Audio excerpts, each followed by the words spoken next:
can forget the massive tsunami in Japan in 2011 after a magnitude 9 earthquake. The 133-foot wave killed 16,000 people and injured 6,000 more.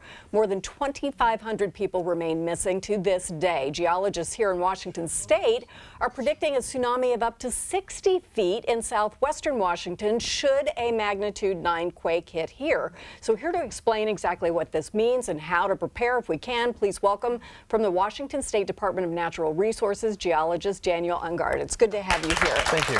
Good to be here. So, yeah, that scared us, just hearing the word tsunami, but there was a study that made this prediction, correct? Yes. So tell us about the overview of the study. So basically what the study did is it looks at the size of the possible earthquakes that could happen in Cascadia, and it took one of the larger sized earthquakes that could happen. So we're considering it to be more of a worst case scenario for Washington, because that's what we want for planning and evacuation purposes. We don't want to underestimate the amount of danger people could be in.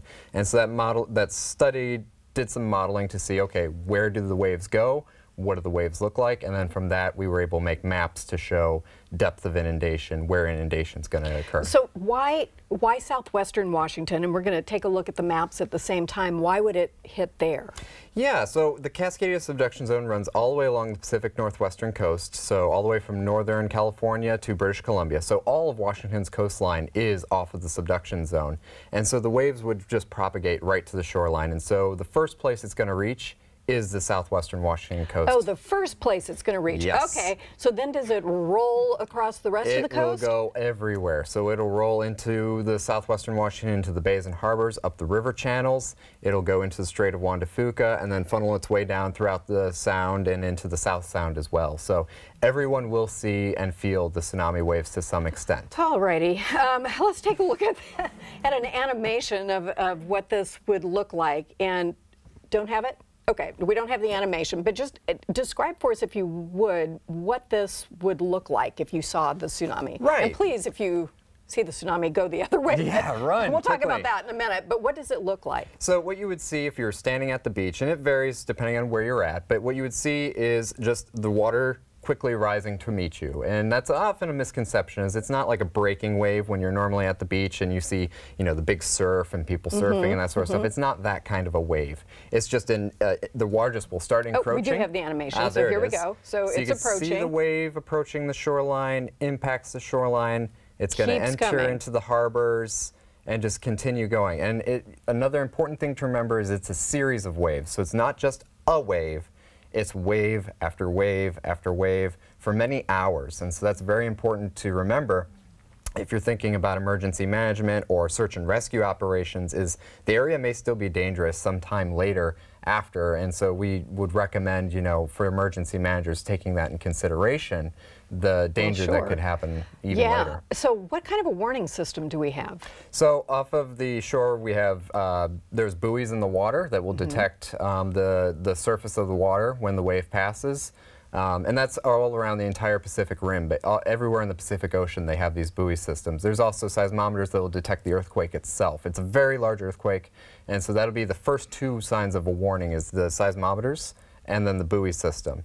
Once one of those get triggered, then there are AHAB sirens all along the coastline that will start blaring an alarm message to warn people to go to high ground and try to escape the waves. So if you were to hear the warning sign, how much time do you have to get someplace higher ground-wise? It varies depending on where you are on the coast. So if you are on the outer coast at Long Beach or Ocean Shores, you know, you have around 15 to 20 minutes.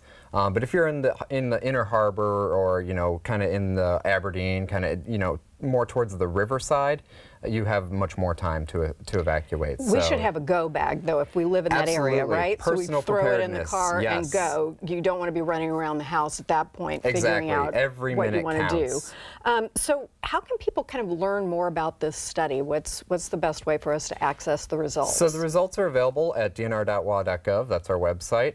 You can find the geology portion of the website there and access the study directly. We have a geology portal where you can actually view it spatially and be able to see on a map all of the areas that have been mapped for inundation, and you can, you know, start thinking about doing your evacuation planning for your family. So you could look to say, okay, where do I work? Where do I live? Where do my kids go to school? What do I need to do? What do I need to do to plan for if the event happens to get my family to safety and to safely meet up after the event has happened. Yeah. So that's, and then the state EMD has a massive amount of resources for making go bags, how to make an emergency kit for your house, for your car, things like that. Very good. Okay, we'll post all of that information. I went to the South Asian tsunami 5 days after it happened for a nonprofit to do work in Indonesia, and it was the most devastating thing I'd ever seen, and it wasn't just water, it was what was in the water, you know, cars and glass shards and things that went in 4 kilometers from the coast. I mean, it's a big deal. Yeah. And there are talks we can attend too, right? Yes, yes. So this week we are going to the outer coast and we're going to be visiting a bunch of